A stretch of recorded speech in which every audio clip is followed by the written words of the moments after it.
Lorsque Bumpo, Chichi, Polynésie, Jip et moi atteignîmes finalement le bord supérieur et vertigineux de la grande cuvette des rochers murmurants et que nous regardâmes en contrebas, nous eûmes l'impression de dominer un océan infini de visages cuivrés. La population entière de l'île était présente, mais pas un bruit. Ce spectacle donnait la chair de poule. Comment est-ce possible? Autant de foultitudes pléthoricieuses sur la nappe monde. La litière royale apparut bientôt.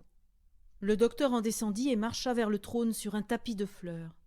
Le patriarche énuméra les noms de tous les rois autrefois couronnés, évoqua les victoires et les épreuves de son peuple, puis rappela les exploits accomplis par le nouveau monarque. Quand le vieil homme s'empara du haut de forme cabossé du docteur, ce dernier le lui prit vivement des mains pour le garder sur ses genoux. Enfin, la couronne sacrée fut placée sur sa tête. Alors, comme si 100 canons frappaient de plein fouet le silence solennel, dans ce lieu où un murmure pouvait s'entendre à plusieurs kilomètres, tous les Popsipetels et les Bag-Jagderag exprimèrent ensemble leur immense joie. Devant et derrière, les montagnes se renvoyaient ce véritable fracas.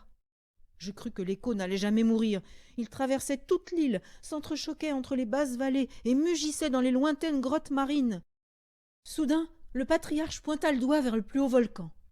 Je me retournai juste à temps pour voir la gigantesque pierre perdre son fragile équilibre et disparaître dans le cratère. « Voyez-vous, homme de la terre mouvante, la pierre est tombée et notre légende s'est accomplie. Le plus grand des rois a été couronné aujourd'hui. » Le docteur s'était levé et scrutait la mer d'un air inquiet. Il pense à la chambre à air. Espérons que la mer n'est pas trop profonde à cet endroit. Après une bonne minute, nous entendîmes une espèce de craquement sourd, étouffé, lointain, et aussitôt un grand sifflement, comme celui de l'air qui s'échappe. Le docteur, les traits tendus par l'anxiété, se rassit sur le trône, fixant toujours de son regard perçant les eaux bleues de l'océan. Nous sentîmes alors sous nos pieds l'île descendre lentement. La mer s'insinua dans l'intérieur des terres, couvrit les plages. Nous descendions toujours, 30 centimètres, 1 mètre, 3 mètres, 6 mètres, 15 mètres, 30 mètres. Et, Dieu merci, comme un papillon se pose sur une rose, l'île s'immobilisa, reposant enfin sur le fond sablonneux de l'Atlantique.